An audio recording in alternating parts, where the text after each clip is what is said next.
Hey, how's it going? It's Matt tomorrow here. I want to thank y'all for coming through. Let me know if you could be able to hear me quite quickly. I'm out here on the road, so hit a one in the chat. You can be able to hear me. What we're going to do is once Mike B joins, is we're going to go over this interview between Matt Gates and Al Sharpton, so that way you can understand how helmet dudes operate. All right, you can be able to hear me clearly, right? Okay. So that way you can see why these people are online and how come they're not really respected in like their city.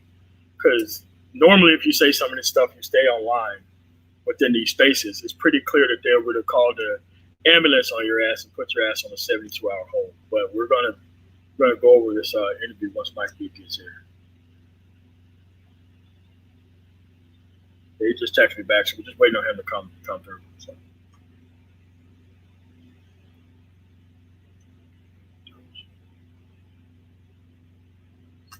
And this is why I'm getting a new channel, man, because my notifications don't even go out. I don't know why they don't go out. They just don't go out.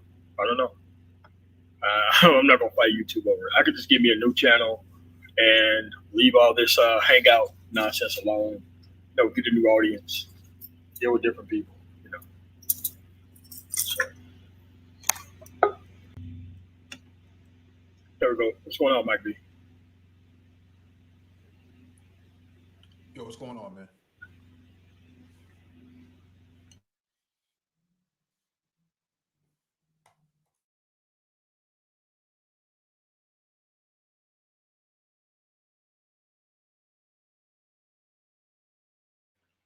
All right, there we go. That should be better. Oh, I didn't even know it was playing through the other thing.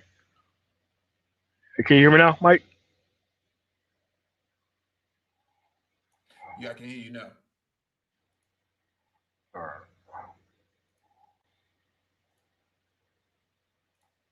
I wonder why I did one thing and not the other. It says microphone, then it says speaker. Mike, say something. Yo, All right, I can hear you now.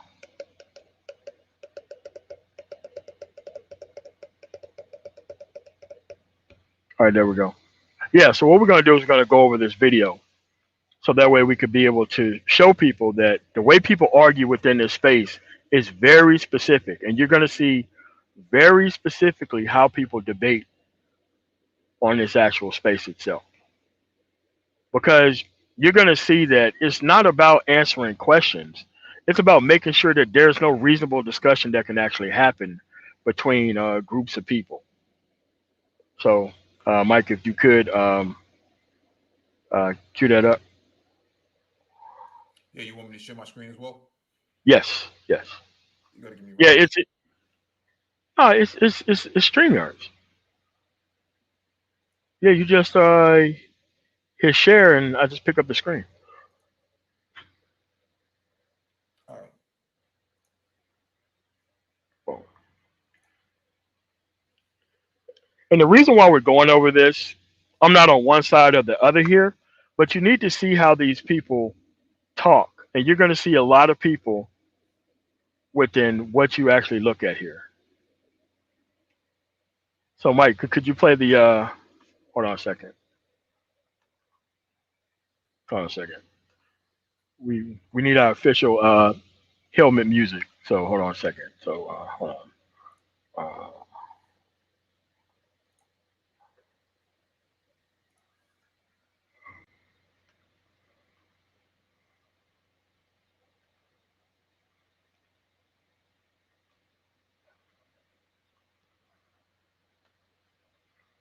since we are talking about helmet dudes, this is the official. Oh, there you go.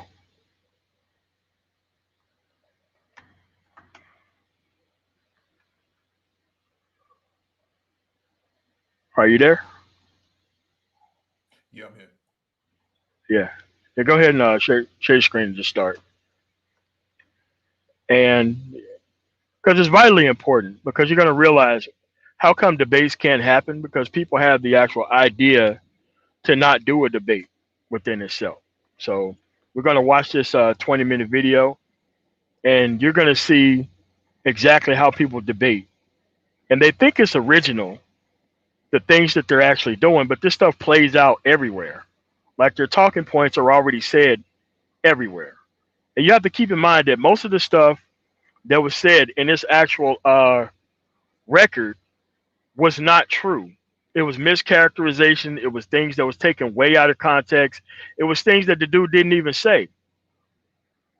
But it's the way that the questions were asked and the lack of response in the time given. And they kept going back to it. And when there's no moderation on panels, this is exactly how it comes off. So you can start, Mike.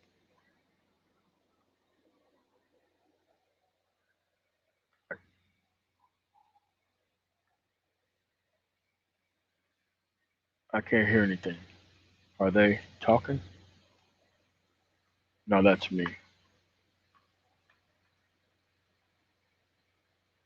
Mike, are you playing it? It's I'm not hearing anything. It stopped or something.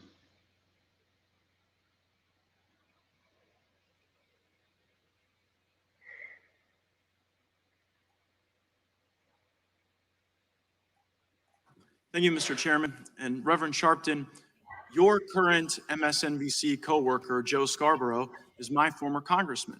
And when Joe Scarborough served in the Congress, he had quite a bit to say about your contribution to the national discussion. It was in the 106th Congress that Joe Scarborough filed House Concurrent Resolution 270 entitled Condemning the Racist and Anti-Semitic Views of the Reverend Al Sharpton. Mr. Scarborough's resolution began by saying, whereas the Reverend Al Sharpton has referred to members of the Jewish faith as blood-sucking Jews and Jew bastards. So my question to you is, does Mr. Scarborough's assertion that you said these things, is that true, or did you not say those things? They are patently untrue. I never said that. Okay. Can I finish my answer? No, it's actually my time, but you will be able to. Well, I thought you raised the question. So the next question Can I relates answer to Mr. the Scarborough's question? second comment. He says, whereas the Reverend... Since aspersions were cast on the witness will be permitted. No, I'm sorry, Mr. Chairman. Aspersions weren't cast. I asked the witness. You asked, was it true that I said that? I can't reclaim my time, Mr. Chairman. Witness, you will have your time. The witness will be permitted to answer. You asked me, was that true? And the answer is no, that was not true. And as you know, Mr. Scarborough and I work very closely together. He comes to National Action Network conventions. I think he's a great guy, and we do each other's shows often. Mr. Scarborough also said, excuse me, the gentleman who's the timekeeper will add 30 seconds to Mr. Gates' time. Thank you, And Mr. Chairman. Mr. Chairman, parliamentary inquiry. The gentleman will state his parliamentary inquiry. Is it appropriate for a member of the body to personally attack a witness before the body?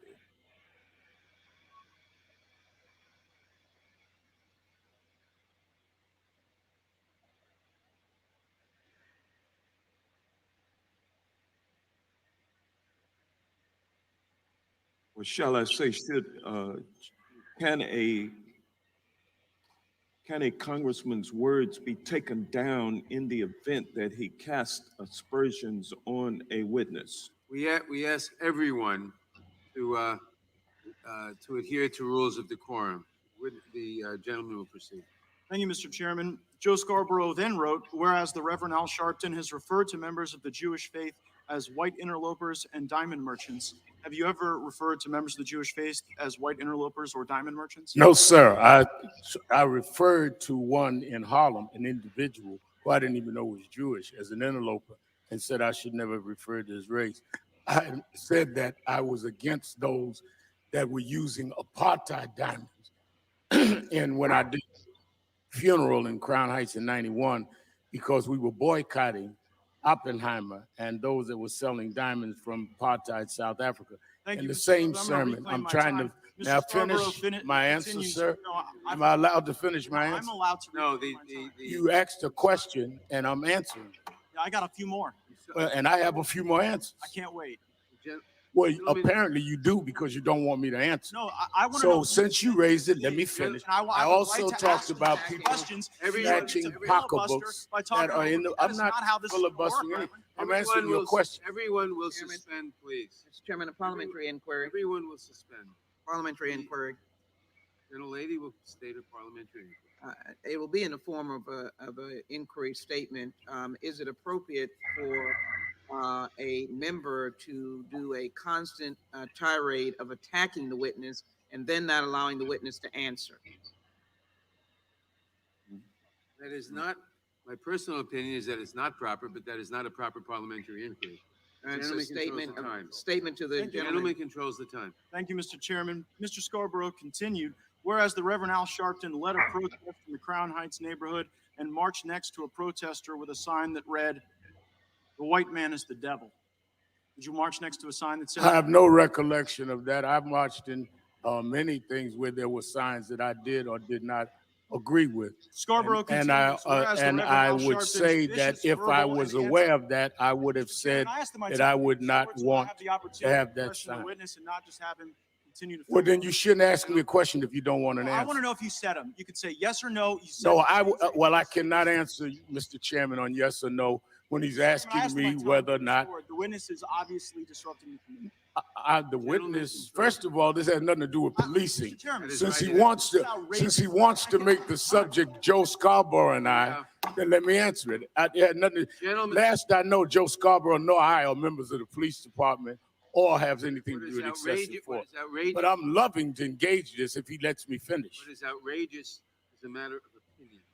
The gentleman controls the time. Mr. Chairman, I asked that a minute be The restored. gentleman controls the time.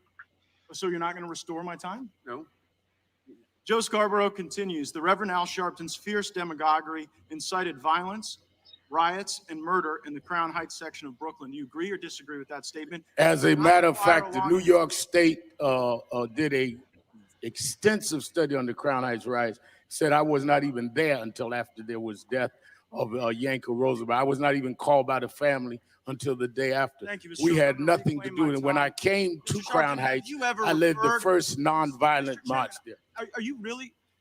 All right, fine. Mr. Sharpton, have you ever referred to African Americans who disagree with you as cocktail sip Negroes? I have. Have you ever referred to African Americans who Mr. disagree Chairman, with you? I have a parliamentary inquiry. gentleman will state his parliamentary inquiry. If a congressperson is persistently questioning a witness about a non-germane matter, is it proper?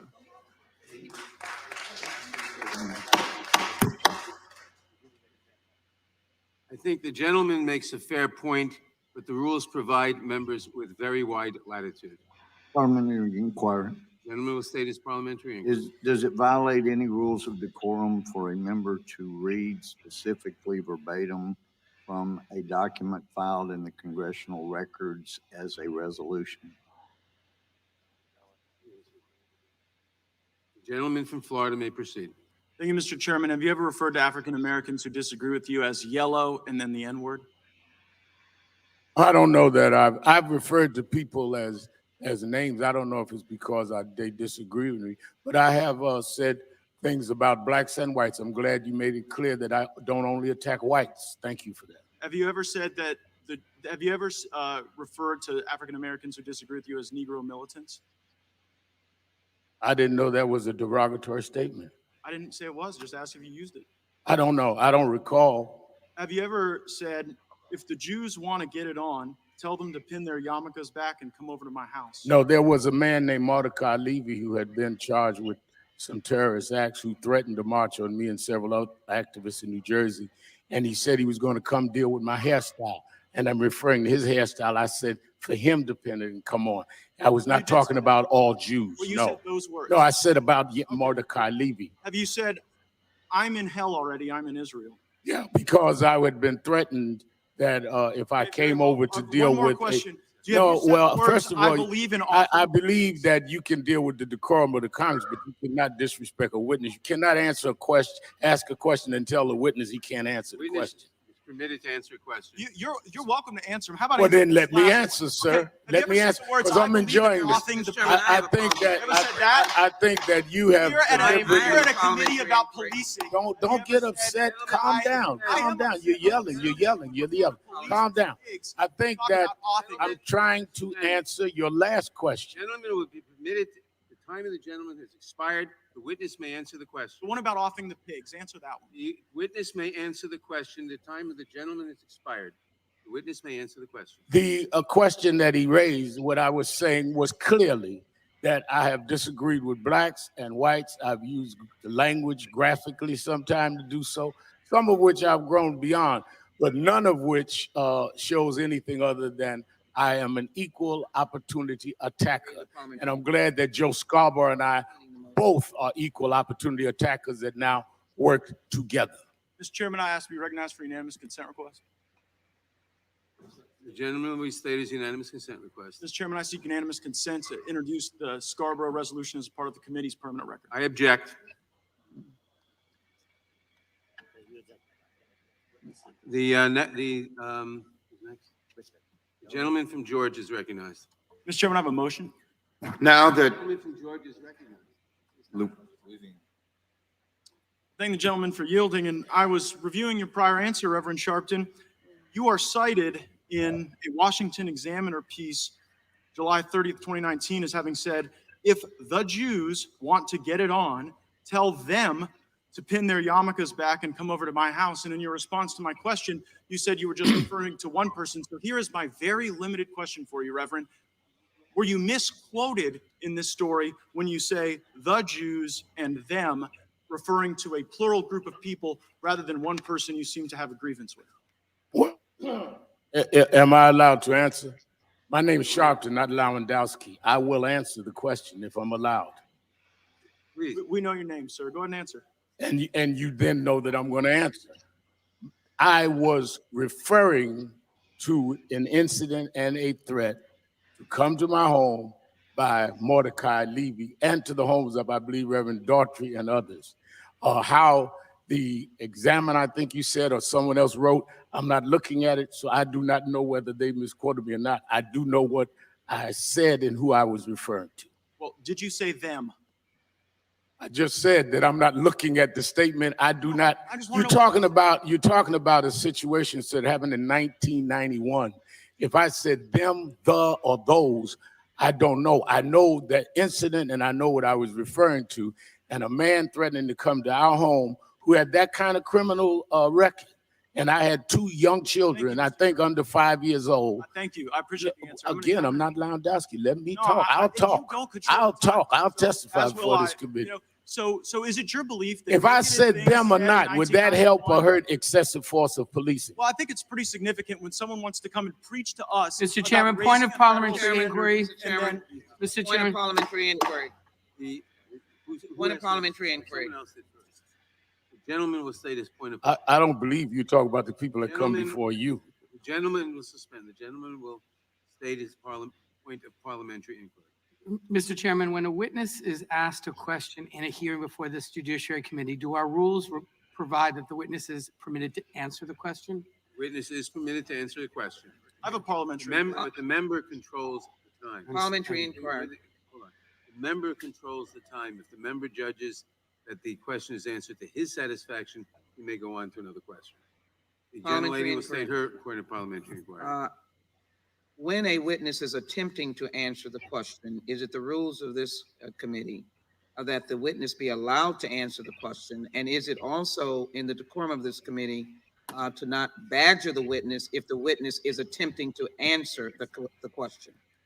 The member, well, there are two answers. The member controls the time. If the member thinks that the question has been answered to his satisfaction, he may cut off the answer and go to a further question. However, it is not permitted to badger a witness. We do afford members considerable latitude, but badgering witnesses is inappropriate, and our committee should not conduct itself in that manner. It's expected that all parties to these proceedings comport themselves with decorum and professionalism, and at all times in a manner that reflects creditably on the House of Representatives. House rules require the chair to maintain order and decorum. and I will do so. The gentleman controls the time. Thank you, Mr. Chairman. I ain't having no march. I believe in fighting. Well, fight then. Ain't nobody holding you. I'll off the man. We'll off him. Plenty of crackers walking around here tonight. Did you say those words? I do not recall saying I will not march. I think for the last 40 years I've marched. I think that you're referring to, and I'm not sure, but I think you're referring to, when I was dealing with some people that said that they don't want to march and that they're going to off people. And I told them there are plenty of people walking around that they call the name. They're not offing anybody because I felt that they were just trying to disrupt our asking people to march. So in the context of I was quoting as I said the reference made about I don't want to march. And astrology and mathematics before Socrates and them Greek homos ever got around to it. Did you say that, Mr. Sharpton? I talked about African history, and I talked about how we had dealt with astrology as well as mathematics and philosophy and religion in Africa. But you referred to people as Greek homos, didn't you? I do not recall how I referred to anyone. And you'd have to cite. Do you think that your bigoted statements in 1991 are excusable just because they were in 1991? I think that any statement that I've made that was wrong, I have clearly said that we should not make bigoted statements, including me. I also think that to distort. I think that also to distort. Have you made bigoted you can ask all the questions you want, but I'm going to answer the question. Will the gentleman yield? When you call Greek homos, when you talk about white crackers, those are bigoted statements. I think I made it clear that I was quoting what somebody said. Yelling and getting upset is beneath your office. You should calm down.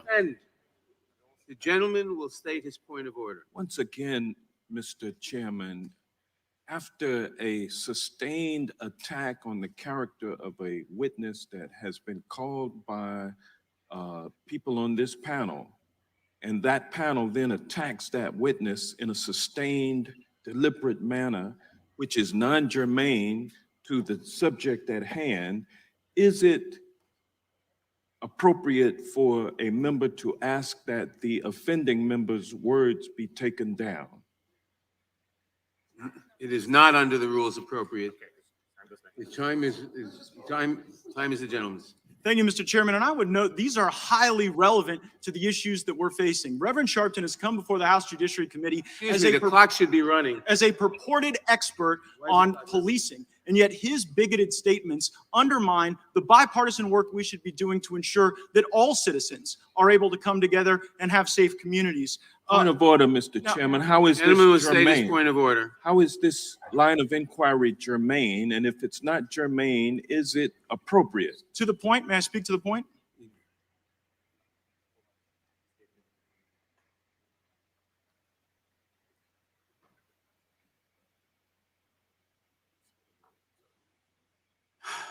Beside the germane.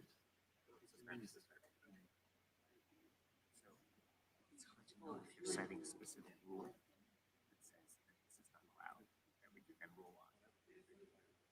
Well, is there such a rule?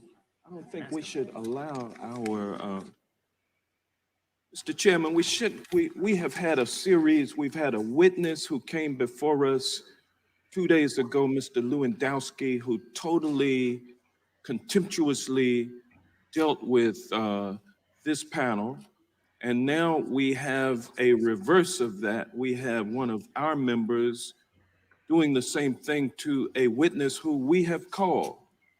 I don't think it is within our best practices to allow our process to get down to the level that we have now sunk. And I'm asking the chairman to, in the wise use of discretion, to rule that the gentleman from Florida's line of inquiry with this specific witness, who is trying to attack his characters, no question about that, but I'm reading his doing own it- words back. doing it in a Gentleman will sustained have way the time, not you. and He doing does? I have the time, Mr. Chairman. and not No, you do having not. uttered What a is it? Regular single order. Is this a point of order? What is Point of order, Mr. Gates, you don't have the floor. The gentleman is being heard on the point of order. not Will I be having- heard on the point of order? The Not gentleman having- is being heard on the point of order. not having uttered a single word of relevance to the issue at hand, is it appropriate for this committee to allow the misuse of this platform to attack the character of a witness? I mean, this is taking our process down to a level that we should never allow it to descend to. And I'm objecting to us wallowing in the mud down here with these comments. I mean, it's not whether or not it's true or false, it's the fact that it's non-germane. To the point? The chair will rule on the point. The chair will rule on the point of order. Although the gentleman's comments may be obnoxious, although they may I object to that. Point of order. That is an improper the characterization of gentleman's the member of the comments committee. may be characterized as whatever you want to characterize them as. I have a point of order that your words be taken down and referred Oh, to. woe is me. Gentleman- I pick a fight and Gentleman now I has need wide- help. Under the rules, the gentleman has wide latitude, both on the question of germaneness and on the language that he uses. And unfortunately, under the rules, I cannot overrule him. The gentleman will proceed. Thank you, Mr. Chairman. You sold your life story, Mr. Sharpton, to your own charity. How much money did your charity pay you for the rights to tell your story? Parliamentary inquiry, Mr. Chairman, this is an outrage, and the question is whether you can impugn the motives and or insult or badger the witness or cost or characterize his presence at this Objection, table. The gentlelady was not recognized. Well, I have a parliamentary inquiry, Mr. All right, Chairman. the gentlelady is not recognized. All right. Stop the clock. Stop. All right, you'll state the parliamentary inquiry. I thank you, Mr. Chairman. I think the gentleman from Georgia made a point about a witness that we had just 2 days ago, which the impugning of the motive, the character destruction was not in the course of our questioning.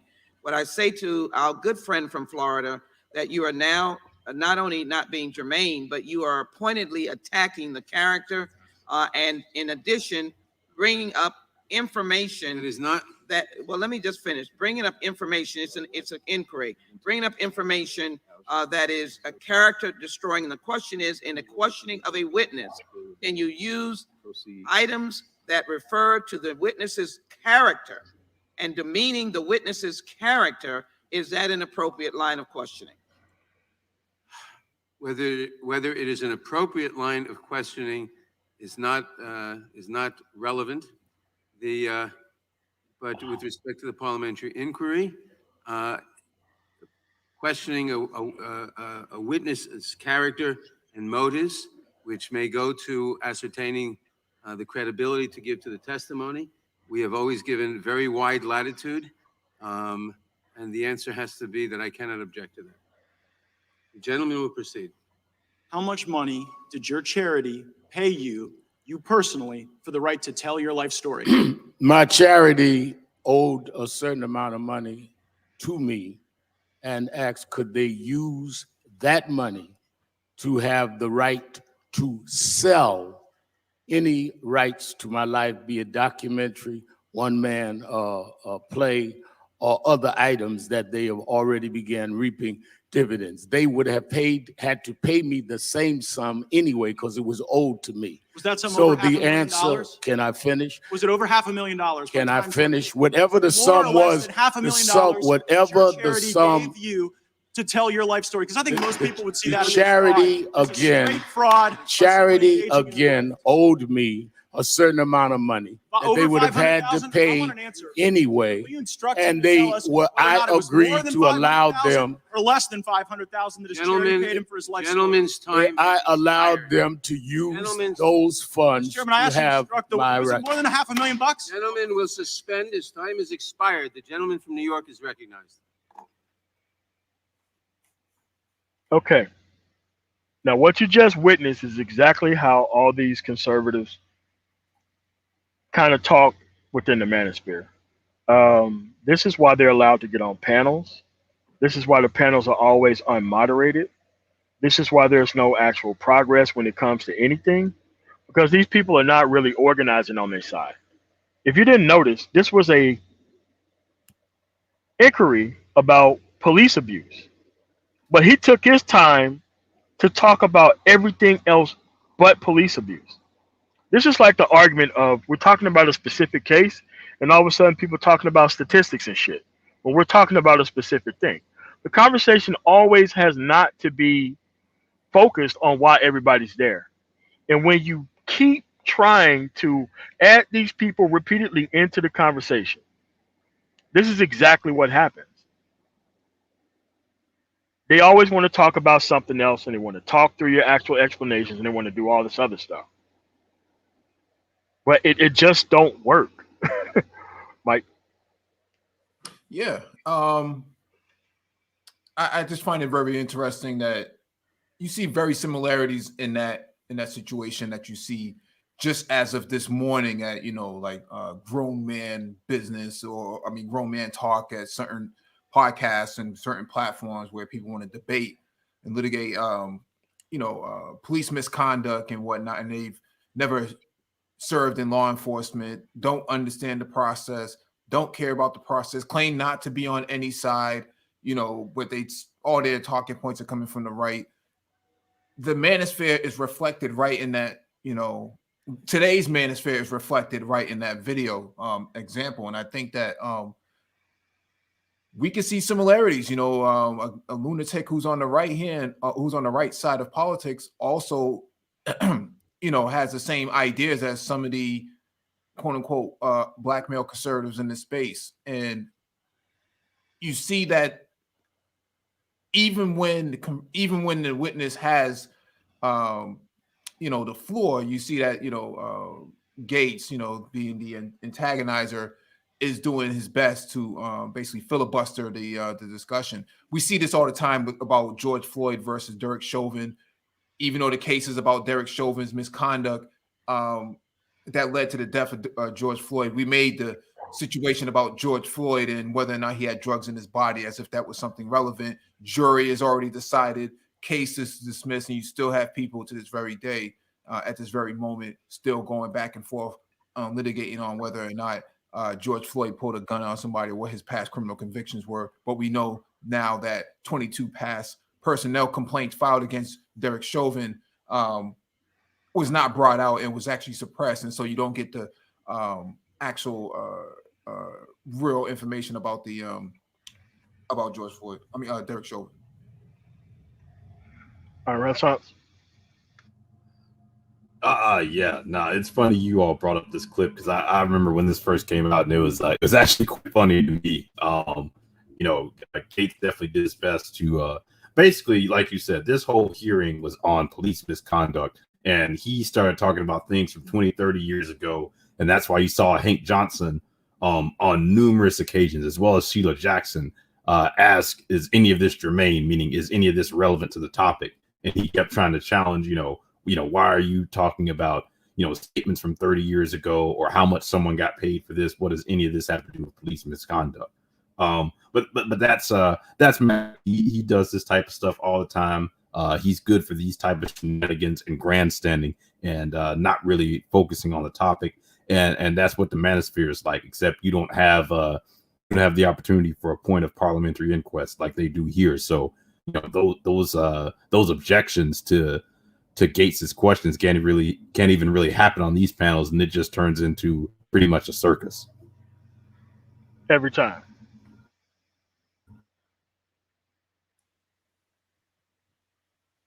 What called Todad, because of the organization of black men on the right, this is why you have that problem. So your problem is to go after these black conservatives and make them take a side and prove that they're actually organizing, rather than just using that as a reason to complain about black women, gays, Second Amendment, and all these other cultural issues.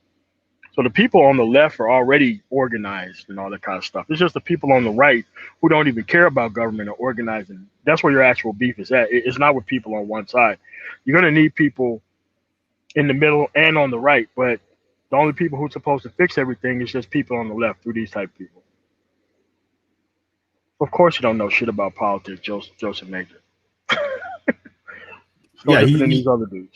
Yeah, he's at that same mode of showmanship and yelling over people, cutting people off, hanging up on people, muting them, all of that. Yeah, so yeah, there's no need to even engage. So everything turns into the characterization of the person asking the question, not the actual issue that's being discussed. So yeah. I always find it interesting. Somebody says that I'd rather see us go back to the days of Black Wall Street. Now, and I'm kind of wondering, what exactly was going on back then that you want to go back to. I mean, it doesn't seem like they had a good time back then either. I mean, domestic terrorism, threats of death, no type of protections from the government. I don't know because No, go ahead. Yeah, it's like none of that stuff makes any sense. Like it sounds good, but you have to define what you mean when you want to go back to there. Now, if you meant that if you want to go back to a time where black people can actually live around each other and do group economics, that's a good argument. But other than just that argument, it was a terrible time for black people still. I don't see what that has to do with politics. That's what kills me. Like, no, what does saying I want to go back to Black Wall Street have to do with not engaging in politics? That has more to do with, hey, the community needs to organize itself. You need to root out people who are stopping you from organizing. Because obviously the problem was back then is when someone came to attack the government, they had no defense against it. And these people somehow think that they can just not do the work and be politically disengaged, build up their wealth, and those people aren't going to use the government to come take it. Actually, Chauvin is being charged for the actual other arrest where he sat on a young teenager's neck, just like he did George Floyd. So he's about to be back on some more charges. That's why they suppressed his record. That's why they suppressed it, so that it could not be brought in. And here's the thing: I don't even get because what I mean. Anybody, if you're crazy enough to believe he did not he died from Chauvin's knee on his neck. His supervisor came up with it that, hey, he clearly was acting against procedure. And if you look at all the complaints against this guy, all these people who claim they're on the right saying they're worried about rights and the government and abuse and all that, they should want this guy off the force just for their own. It's like you don't want a rogue police. You should, if you're on the right and you're talking about rights, there's the Fourth Amendment about illegal search and seizure, equal protection under the law. Like, people got to realize the Constitution isn't just two amendments. It isn't just freedom of speech and the Second Amendment.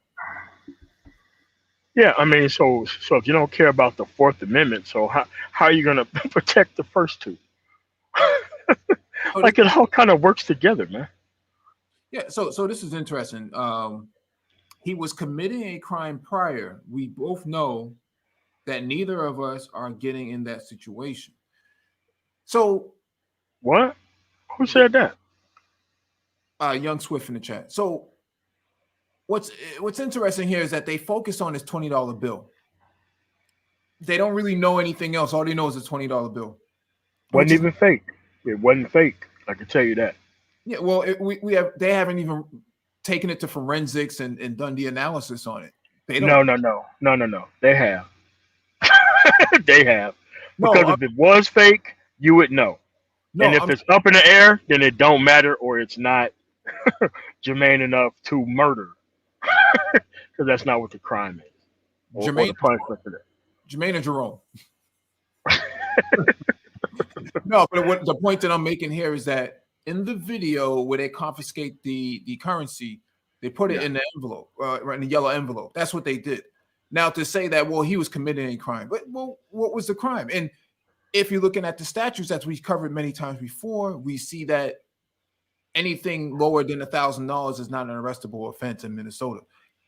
Due to the fact that COVID was in full effect at the time, there was no way to take him to court or anything like that. So what would be the purpose of even arresting him?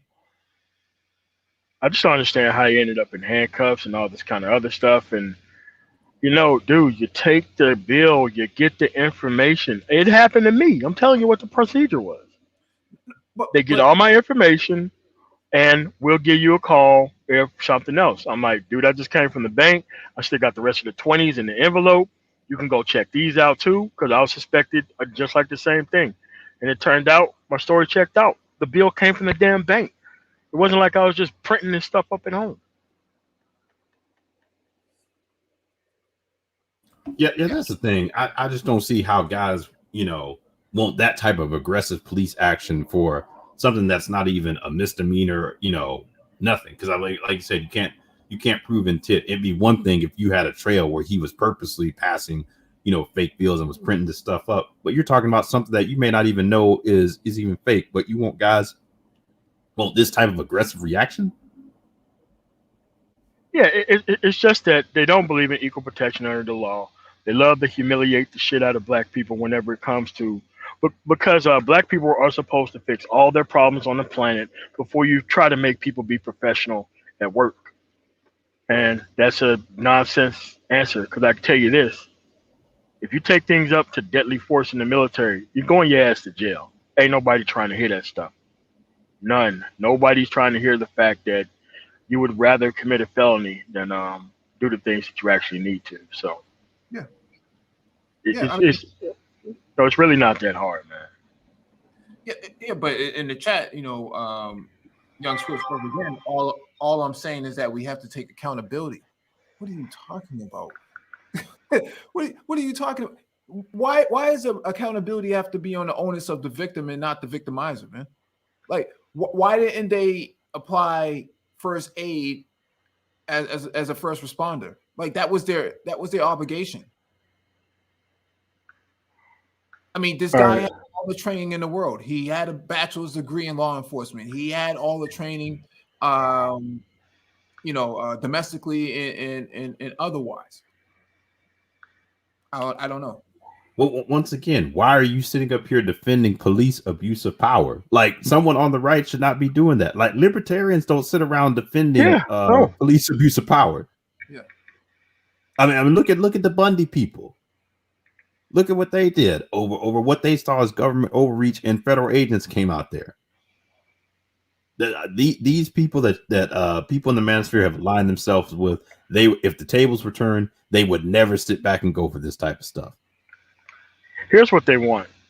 They want to turn every George Floyd situation into a Philando Castile situation when they didn't do anything for Philando Castile either.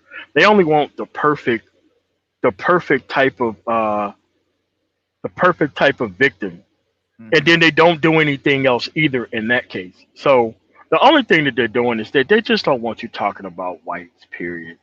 They don't want you using that argument. Period. They just want to come here and just troll and do all this stupid shit. You don't get to do this shit in other races of people, man. They would find you and they'll put your ass down. The shit doesn't happen in other races of people.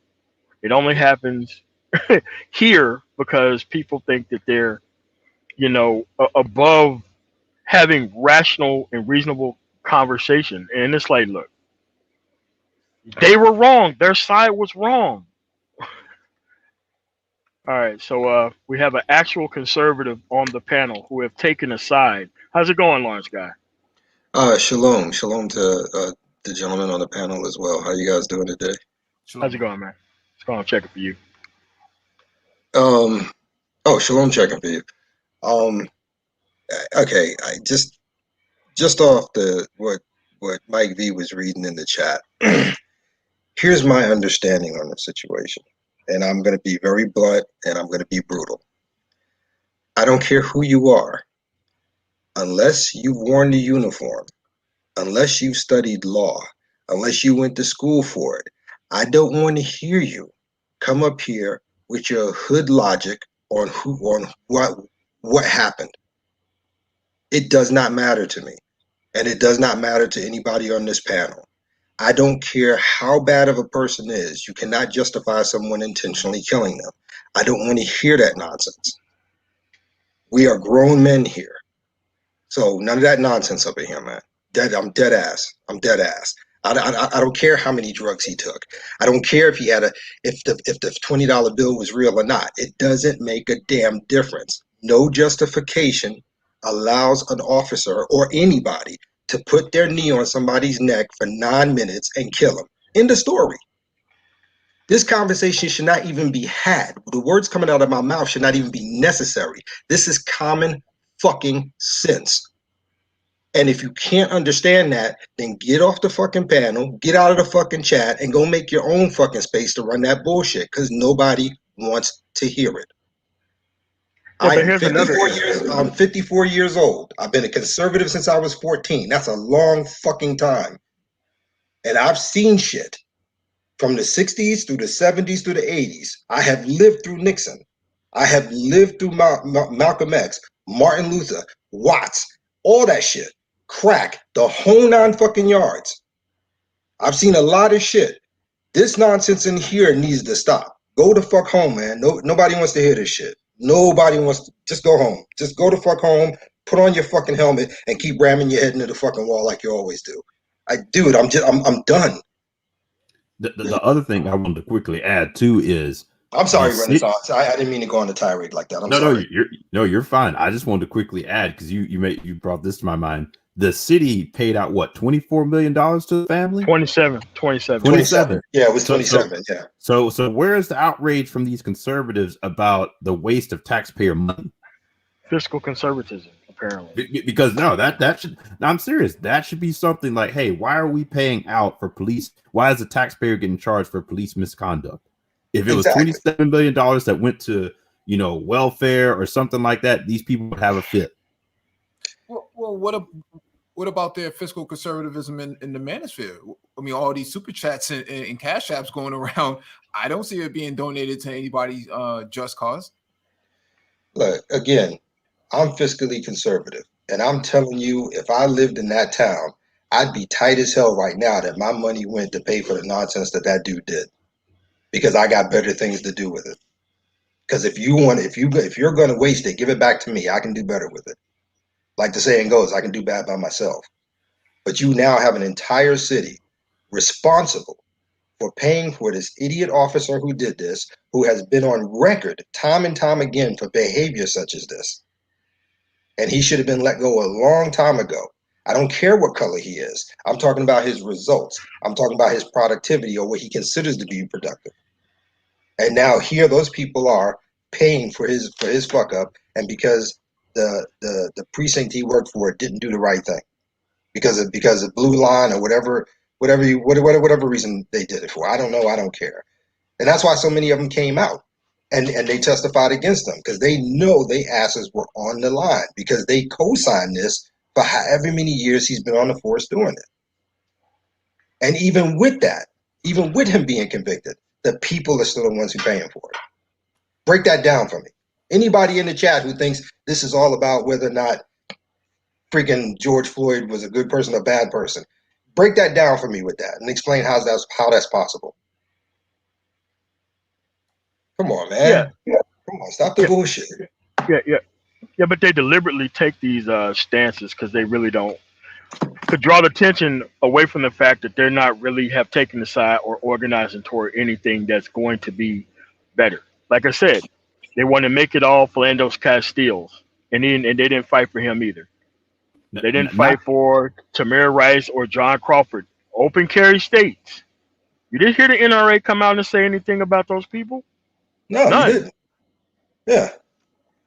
No, they defended Kyle Rittenhouse, though. His right to carry.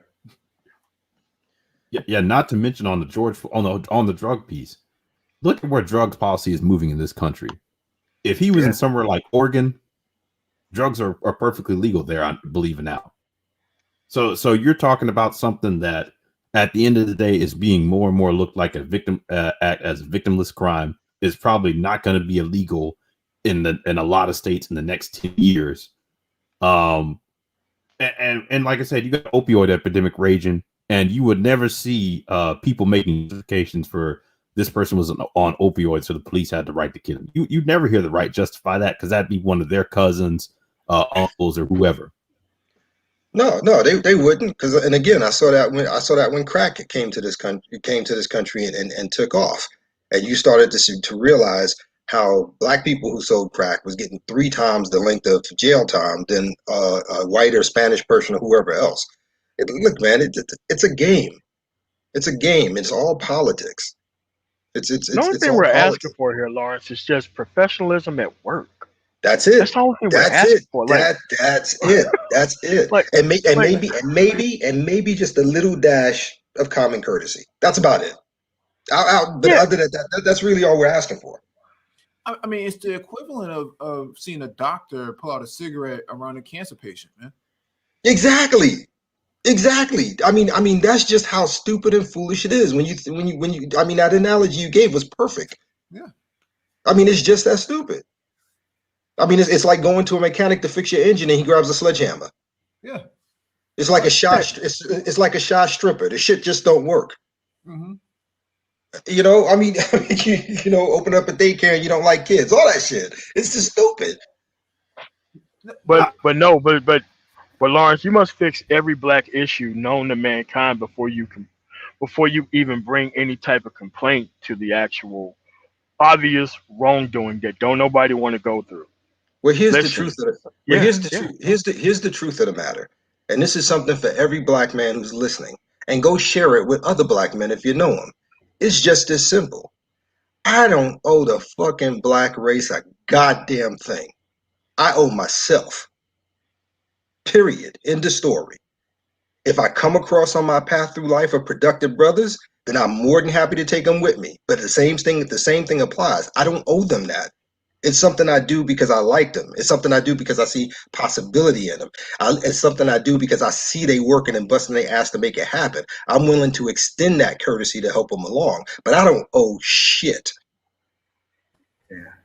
Yeah, Not a I like. motherfucking thing. Yeah. No, I was So going to say, I straight comment in the chat where he said the opioid epidemic. By people's logic, that would be the cops in West Virginia could choke out half the damn state. Exactly. Yeah, exactly. Yeah. Mm-hmm. And I was going to add on the Chauvin piece. Correct me if I'm wrong. Didn't they had George Floyd secured before he got there? Didn't he? Wasn't he one of the officer that arrived later? He didn't put him in handcuffs or anything, did he? He just tried to put him in a police cruiser. I don't believe it even was remember what even happened before that. You talking about George? Yeah, it wasn't Chauvin who walked up to the car and put handcuffs on him. That was another officer. Wasn't Chauvin one who arrived late on the scene? After when they put him in the police cruiser? He did. So. Because the first officer handcuffed him, was trying to put him in a cruiser. He was screaming that he couldn't breathe and something about being claustrophobic or something like that, he said. So they had him secure. They had him on the ground talking to him. And it's like, dude, you had him in handcuffs and you literally took it to that element because you had trouble getting him in the police cruiser. Yeah. You weren't even the officer that walked up to him and pulled the gun on him initially. Exactly. And the officer who was first on scene is the lead. Yeah, but kind of Chauvin took over. He wasn't the first officer there, but he kind of. No. I know that. That's why I partially blame the other officer because he was the lead. He could have told Chauvin.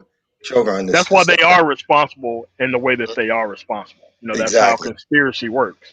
Mm-hmm. So for Young Swift in the chat, like, look, asking for people to be professional at work has nothing to do with ending racism. That dude did that shit because he wanted to do it. Because he seen the crowd there, and he was like, look, I'm going to do this shit right in your face, and there ain't nothing you're going to be able to do about it. The look on his face said everything.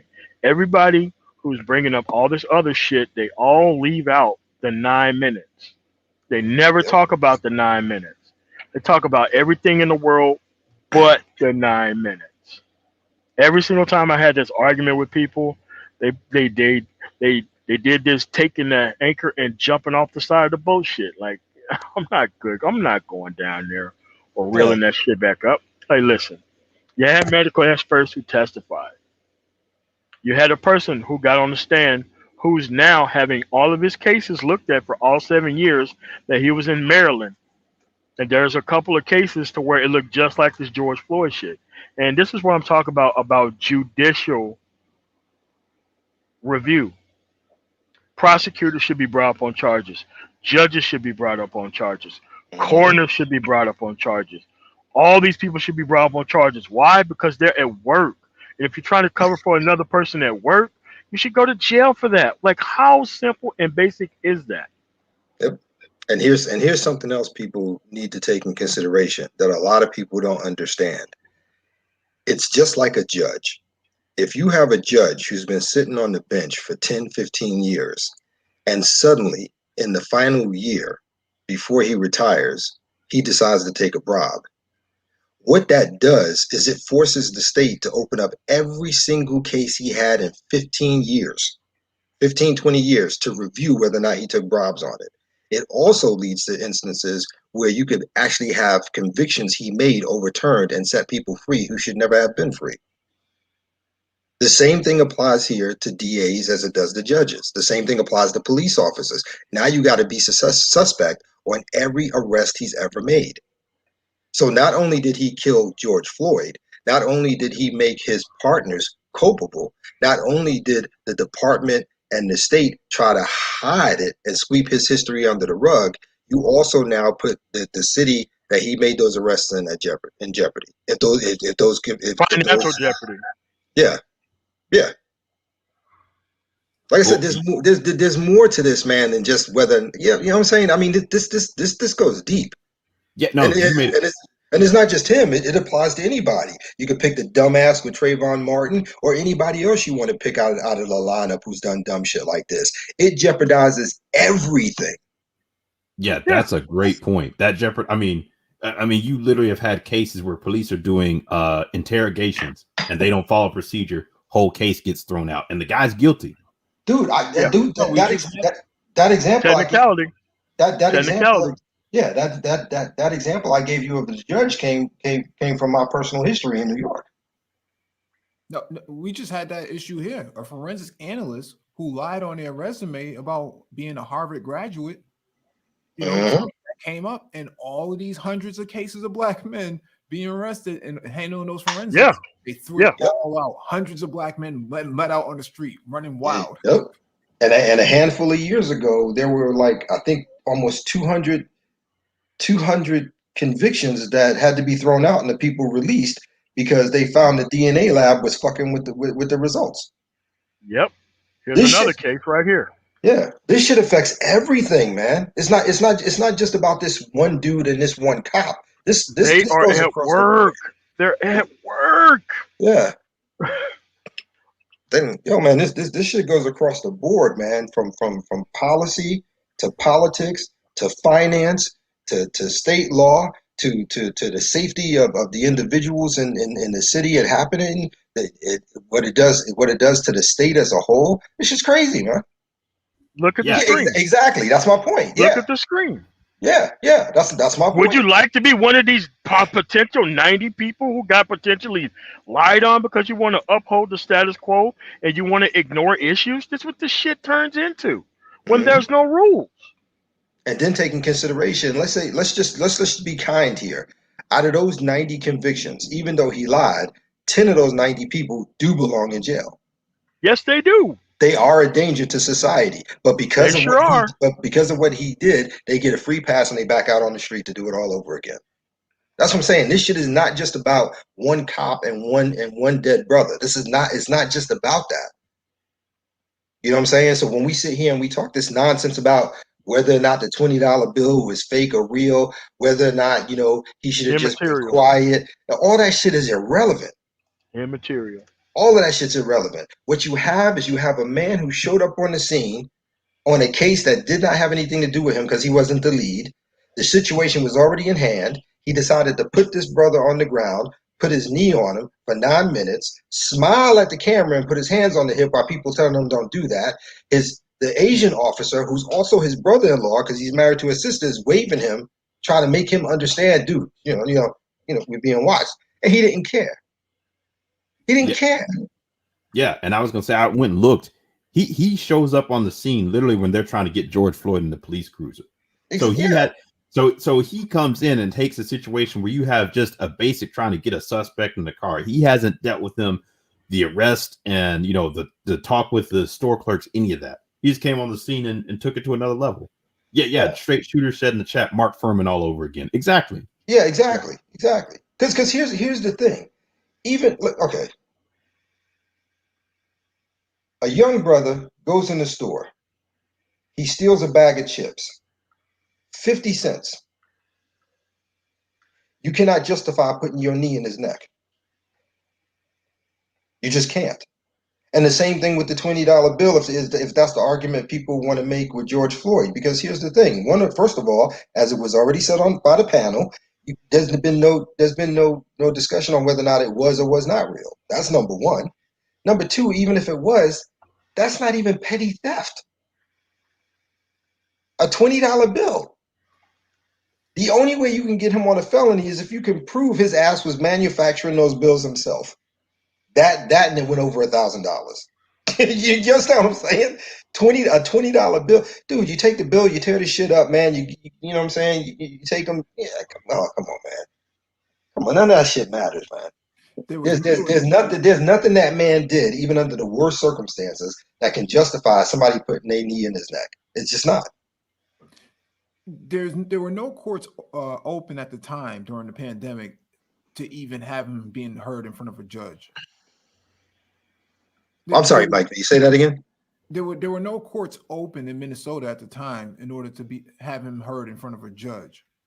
All the courts were shut down, to my knowledge, until months after. If anything, the hearings were being held on Zoom.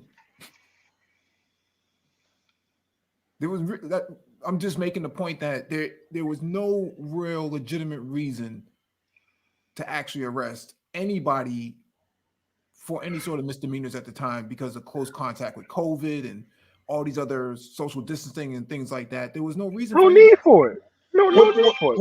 Not only was there no need for it, but correct me if I'm wrong, but I do remember in the onset of COVID, New York and another state was actually releasing people they had in jail who had low-level crimes because they didn't want them in there during COVID. If I remember correctly. So I'm like, okay, so if that's the case, like you said, there was no point to arrest this man for a $20 bill. Seriously? Waste of taxpayers' dollars, even before the settlement. Waste of taxpayers' dollars. That many officers, that much time, over a $20 bill. I mean, just think about how much labor was involved in, how much fuel was expended. You know, how many vehicles were used, how much processing time it took. You know, just to do anything. It's just a logistical nightmare to deal with something like this. It was just unnecessary, and people in this space are actually defending this. It was cheaper to leave him sitting on the ground, let him calm down, take him to booking, and fingerprint him. It cost more to do the coroner on his dead body. Yeah, and that's real shit. It literally cost more for the coroner to examine his dead body than it actually was for them to just take him, just wait, let him calm down, and take him and fingerprint him. And you know, during the presidential debate with Andrew Yang on stage, Andrew Yang. Okay. I'm just making a point. He said this perfectly. Had we had a UBI, George Floyd probably wouldn't be in this situation at all, because he wouldn't have needed, to have whether or not to question the legitimacy of whether or not he had a $20 bill was authentic or not. He would have just had the money from Jump Street, and if he would have had affordable health care, he probably would have been in better shape. He's a dumbass. To me, that's a dumbass because what I'm saying, it's a systemic issue. Yeah, exactly. Because it could just as easily have been somebody claimed that that's not his card, and he's in there trying to get money off of it, and it would have ended the same way. Bottom line is, like I said, this dude was looking for it for a day. He was looking for this kind of day, and Floyd happened to be the one in the way. Well, he may have had many more days before that, but we wouldn't know that unless they release all of the 22 personnel complaints filed against him. Well, yeah, absolutely. I agree with that 100%. But the thing here is that, what's the solution? Here's the solution. Proper training. And when I say proper training, I'm talking about not bringing in dudes straight off the street or wherever they sign up at the academy and teaching them how to go in there and with military tactics and thought processes when they haven't been trained to do that. I'm talking about the blue line taking accountability and seeing bad cops and telling them, yo, nah, not doing that, bro. You got to go. I'm talking about internal affairs doing what the fuck they paid to do and do it right. You know what I'm saying? Because like I said, this is a systemic fail from top to bottom in the organization. Period. End of story. Yeah. Because with 20 something complaints, he should, at the very least, if you didn't want to fire him as a cop, slap his ass on desk duty or make him a meter maid. Do something that you remove him from the general population. I mean, shit, put him in the jail. Put him in the jail. Well, no, I agree. Put him in the jail, yeah. But I'm just saying the way the blue line likes to protect itself. At the very least, slap his ass on desk duty so he's not out there fucking with nobody. But my first choice, yeah, absolutely, is jail. But you know how they protect each other. So like I said, if you're gonna do that, then if you're gonna protect him, keep in mind that you're not just protecting him, you're protecting yourself and your precinct, because he's gonna be a reflection on you. So if push come to shove and you can't find it within yourselves with the whole blue line and blue shield shit to throw him in jail, then slap his ass on desk duty.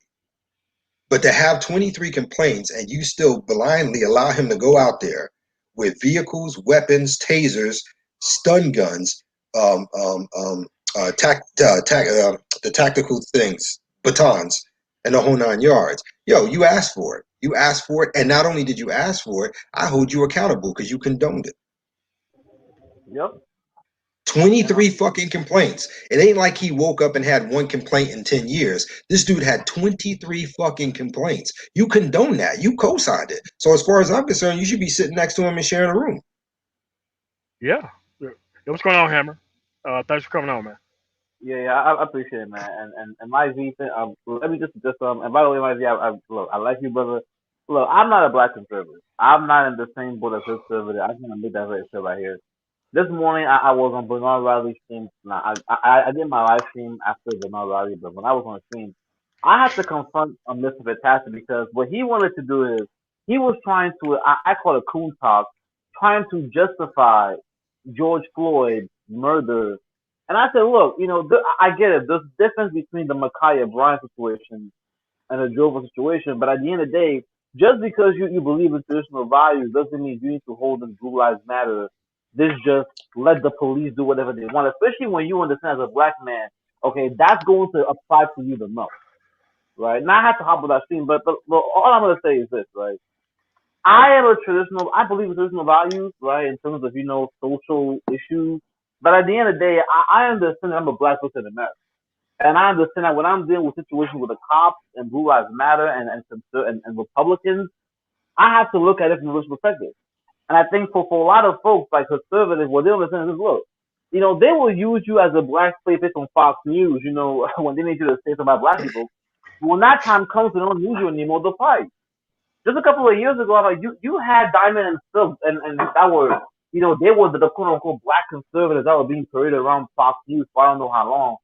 And as soon as Diamond and Silk took them out of line, they were the first ones that were fired.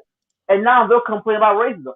You don't get to come about racism after they showed you who they really were. So that's what I'm gonna say, right? But anyway, I'll leave it there. Yeah, I remember that. The first one off the top of my head I remember is that whore, Stacey Dash. Yeah, I know who you're talking about. Now, the funny thing about what you just said though is whenever these guys say, hey, that they have traditional values, it's funny you hear a lot of these guys with traditional values screaming about child support. I'm like, if you have traditional values, shouldn't that be a non-issue then? Like in the same sense of, hey, if you have that, you're arguing traditional values, you'd never be in the situation of George Floyd then, so you shouldn't be in that other situation either, right?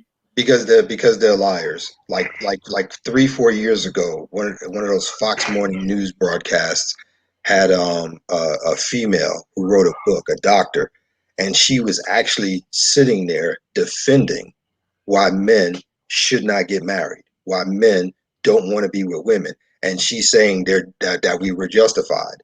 the dude sitting in the group said, "I don't believe that.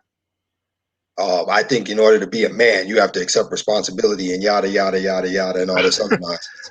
Yeah, I mean, yo, dead ass. And then like maybe a year or so later, one of them was up there saying something about child support. It was funny as hell to me. But Yeah, yeah, but this is why I keep telling people like they're not trying to remove the overages of trying to get women in line, even on their side. So try to just to castigate all BWs as one thing, and it's like, look, it's clear that y'all are not cut out for conservative women because you guys are up liberal women's ass 24 hours a day. yep, yep, yes, they and are. they're actually defined by the actual liberal woman's sexual taste. But they're so conservative. I don't get it. And take a look at all those Republicans throughout. And I'm going back a ways because of how old I am. But all those Republicans and conservatives that I remember growing up, whether it be politics, church, 6 out for a dozen, every time they got busted, it was for some kind of sex scandal. And when you look at the broad, she was a liberal, no question, no question. It's just ridiculous, man.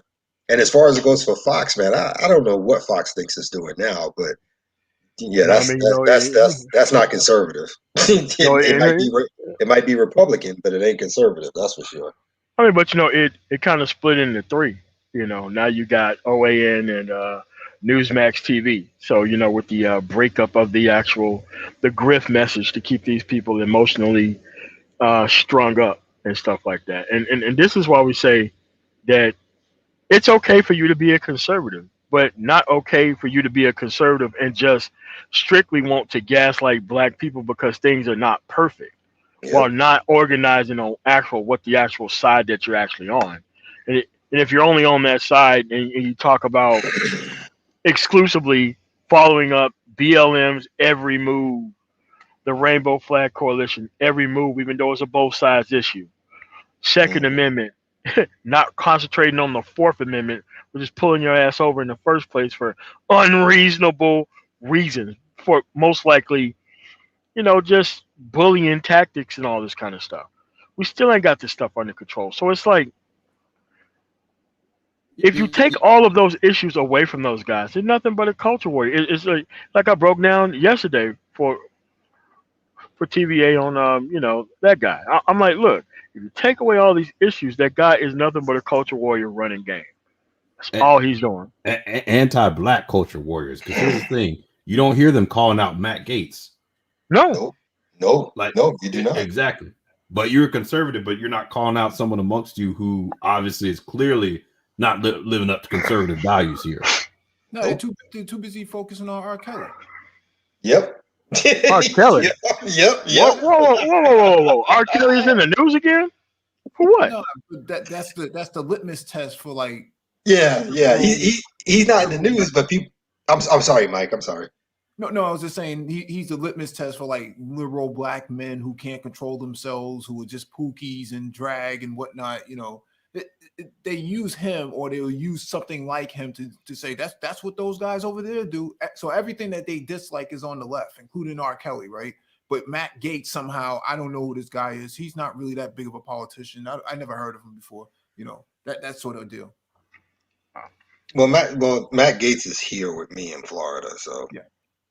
And he's under investigation anyway.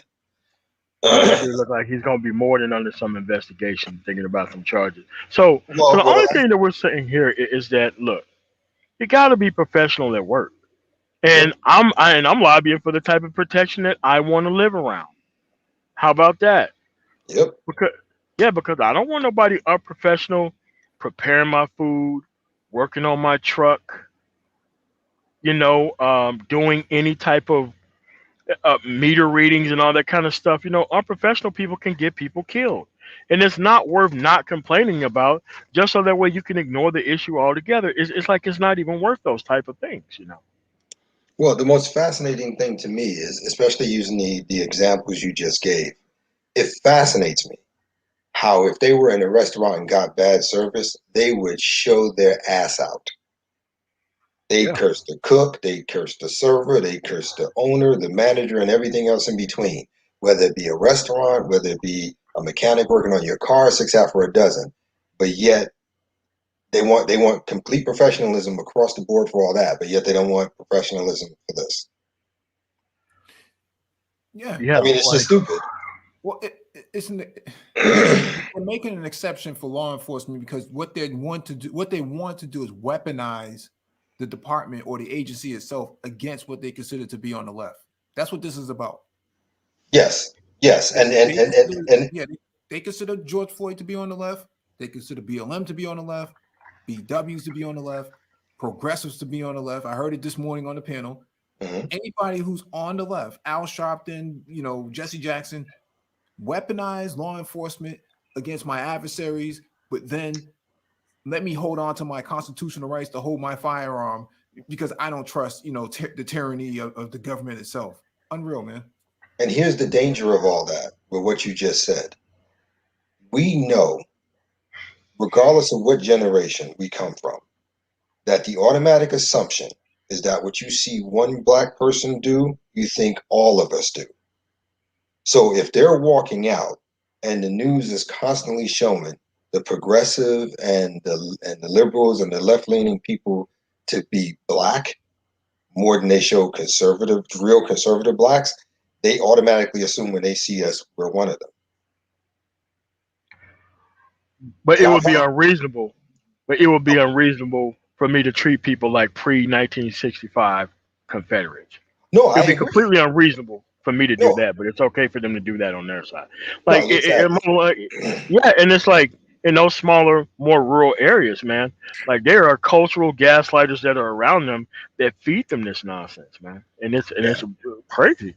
Yeah, I mean, it makes no difference. Any one of us could be standing in a conference room, in a suit, and handling a business meeting, chairman of the board, etc., and so on. It does not matter.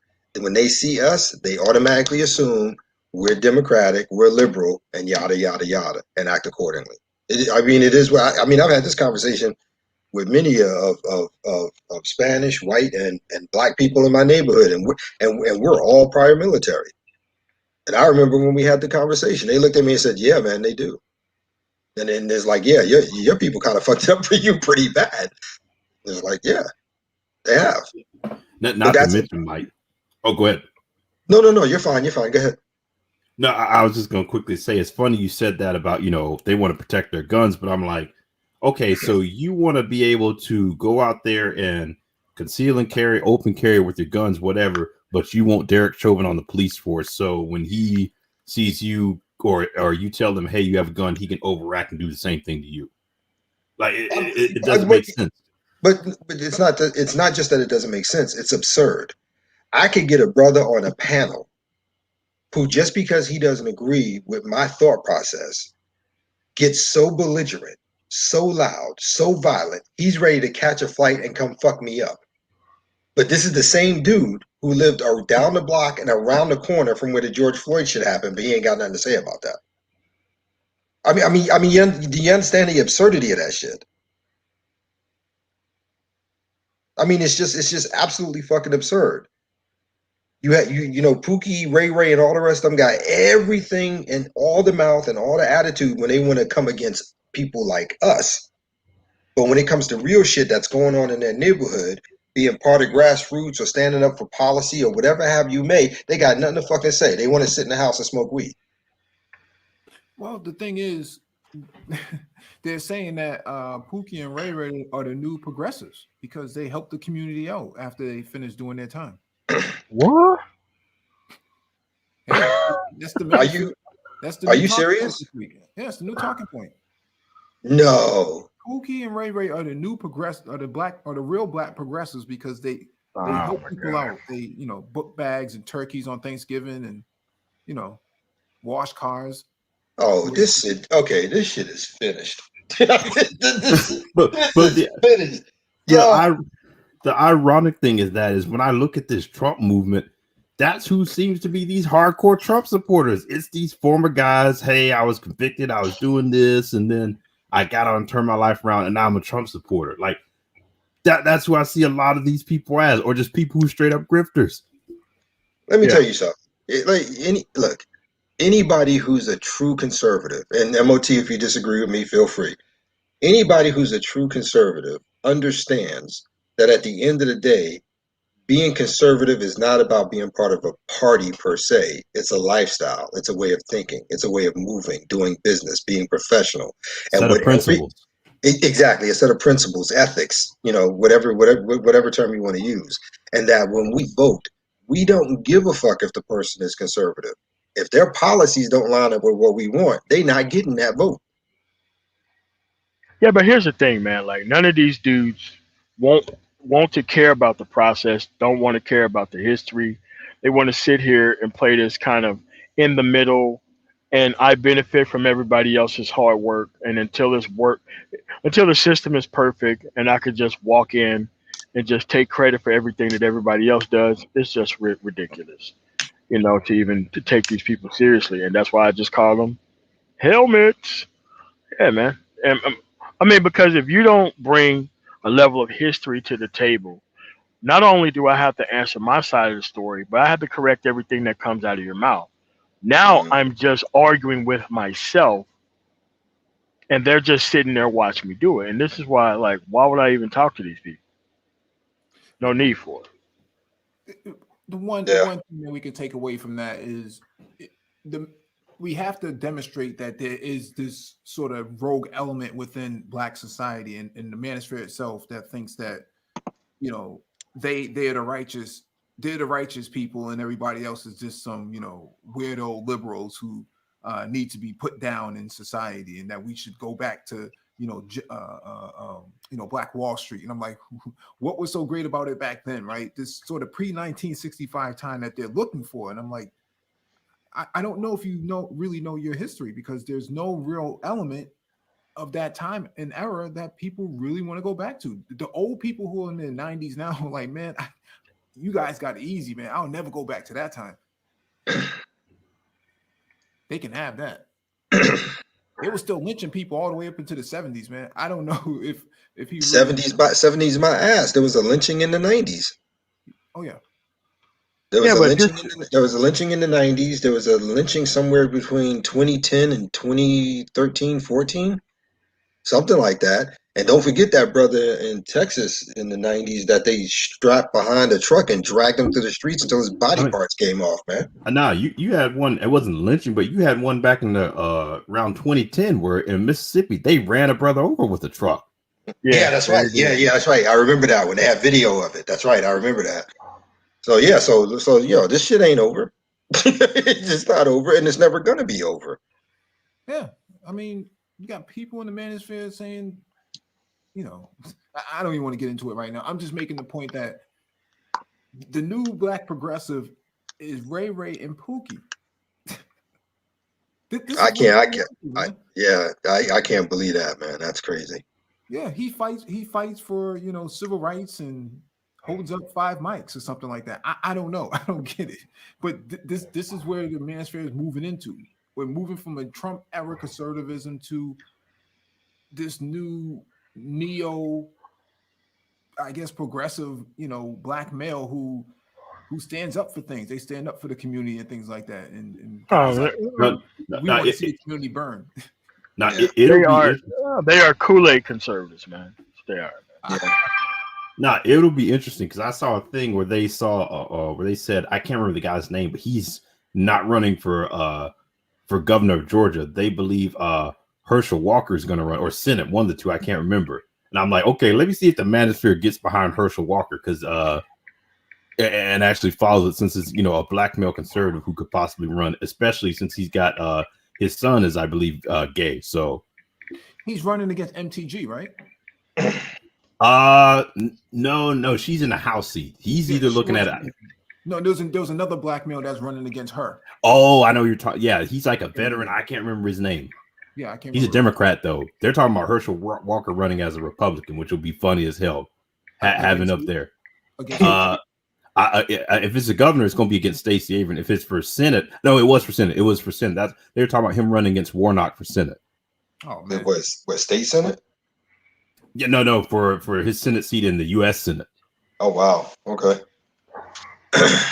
Okay. Yeah. So this is, so like I said, like you're not going to get to the actual harmony that people actually need and want if we just keep ignoring basic facets of society that we should be fighting for. And it's like they don't get anything out of this. The only thing is that it's better to gaslight than actually pick a side and prove that you're actually working on that side. It's easier to gaslight than actually perform those actual things. So Mm, I know yeah. it's sad, but that's the way it is, man. And it's like, look, these people are not serious, and the way some of these people actually argue these issues, this stuff has precedent. When you have an unmoderated panel and they keep being allowed to come up on serious discussions, those people just pop up there and they invite these people, and next thing you know, they robbing crap in their hair, man, and only to embarrass you. They don't care. No, They they know don't. that they know they're going to be part of the conversation, and they will not be left behind intentionally. This is why I just wanted to just show people that the side that they're on has precedent. This entertainment culture warrior nonsense has precedent. You should have seen how those people were all over Matt Gates for the way that he was doing that stuff to Sharpen. And I'm like, look, the dude couldn't even answer a question, and Nadler refused to moderate the damn panel and set his foot down. So the dude kept doing it for 22 minutes. Kept doing it. So that's all I got. So you got any last words, Renaissance man? No. Like I said, it's that's kind of the problem with debates in the manosphere, though, is there's no ability to object, tell people, hey, they're going out of bounds, you're going off subject. There's nothing to keep debate on subject. So that's why you have basically, like you said, these culture wars, and it just turns into screaming and shouting matches, and dudes talking about things that aren't even accurate or relevant to the topic. So thanks for letting me come up. All right. Any last words, Mike? No, thanks for having me on. All right, cool. Any last words, Lawrence Guy, an actual conservative?